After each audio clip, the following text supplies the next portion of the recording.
Stories are run in a cycle on the news to where we almost become sick of them.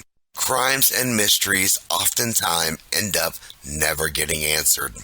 Did the family get justice for their loved one? Was the accused even guilty?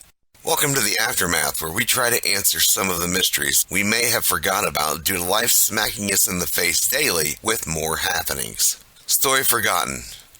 The Chandra Levy murder. Before the horrible tragedy that occurred on September 11, 2001 involving the World Trade Centers, television news was running an almost 24/7 constant loop of the then presumed death of Chandra Ann Levy, born April 14, 1977. She was an intern at the Federal Bureau of Prisons in Washington, D.C., who disappeared May 2001. The story begins. May 1st. Levy's parents receive an email from their daughter talking generally about her travel plans. It's the last known contact with Levy. May 5th. Levy's parents report her missing after 3 days of desperate calls. Suspect, Gary Adrian Condon, born April 21st, 1948, an American politician who represented California's 18th Congressional District in the House of Representatives from 1989 to 2003. In 2001, Condon became the subject of national news coverage after the disappearance of Chandra Levy.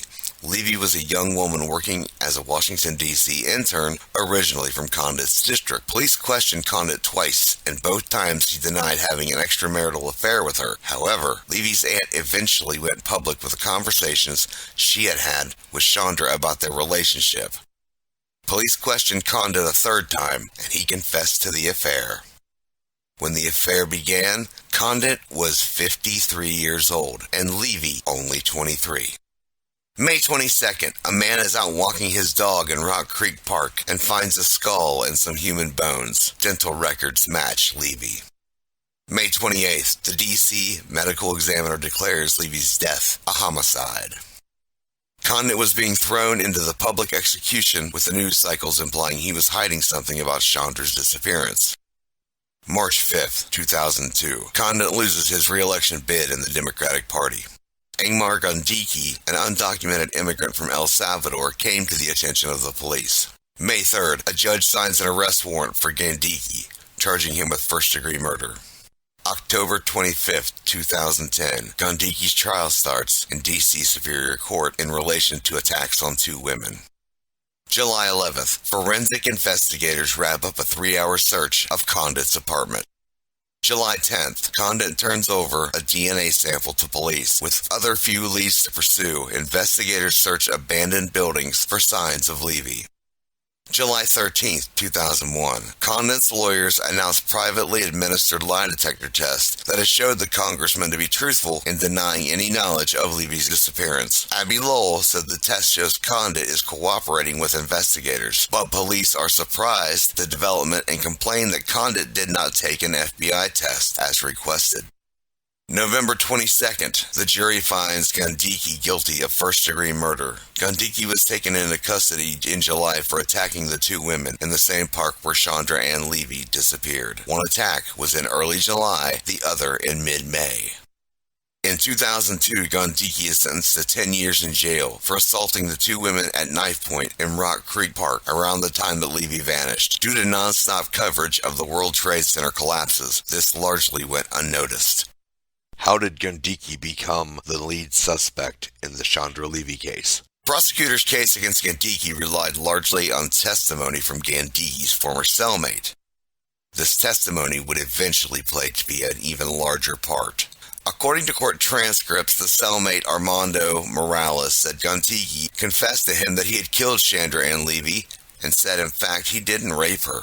He said he hit her in the bushes. Morales said, according to the court transcripts, he ran up behind her and grabbed her from behind by the neck. He dragged her into the bushes, Morales said. He stated that by the time Gandiki got back to the bushes, she had stopped struggling. Morales said Gandiki said he stole her pouch or fanny pack and left. He said he never meant to kill her. Morales said, according to court transcripts, Morales said Gandiki told him that he learned she had died when he was already in jail in connection with the two attacks in the park and was being questioned by detectives. In 2010, Gandiki was convicted of killing Chandra Levy. He was sentenced to 60 years in prison. In 2015, in the face of the accusations of prosecutorial misconduct in his first trial, prosecutors agreed to give a retrial to Gandiki. Gandiki's attorney argued the prosecution's key witness lied on the stand when he denied cooperating with law enforcement in the past. Gandiki's attorney said Morales has a history of working with law enforcement, and it was the prosecution's responsibility to tell the defense. Then, before Gandiki's new trial could begin, new evidence surfaced to cast further doubt on former cellmate's truthfulness. A woman named Babs Prowler told authorities that Morales wasn't honest in his testimony regarding Gandiki's confession, that she had met Morales earlier while they were both staying in a hotel in Maryland. One day, Morales helped Prowler carry her dog, Buddy, and then he began to join them and Buddy for walks, and they got to know each other. Prowler said the day after she got back from the trip, Morales offered to accompany her to a storage unit where she kept her belongings while she was in between homes. When they went to the storage unit, Prowler said she started recording him without his knowledge because Morales had allegedly threatened to harm someone she knew, being her ex-husband. Prowler said Morales soon made it clear that he had lied about Gandiki's confession. She said Morales informed her the prosecutors wanted me to lie. They knew they had the right guy. They just needed somebody to say it. Prowler said his motive for lying in the 2010 was to be moved to another prison. The trial was proceeding without delay until Prowler's statements and recordings came to light in July 2016. A judge dismissed charges against Gandiki at the request of prosecutors. The U.S. Attorney General office in D.C. concluded that it could no longer prove the murder case against Mr. Gandiki beyond a reasonable doubt. Due to double jeopardy, he could not be tried again, even if new evidence was found. In 2017, federal immigration agents deported Gandiki back to El Salvador, as he was in the country illegally.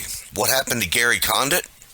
He never recovered politically. In 2016, Condit did an interview with ABC News and said police tried to frame him. Condit's political career imploded after Levy's murder, and he was never in office again. With Gandiki out of the country and no leads to go on, will the case of Chandra Levy ever truly be solved?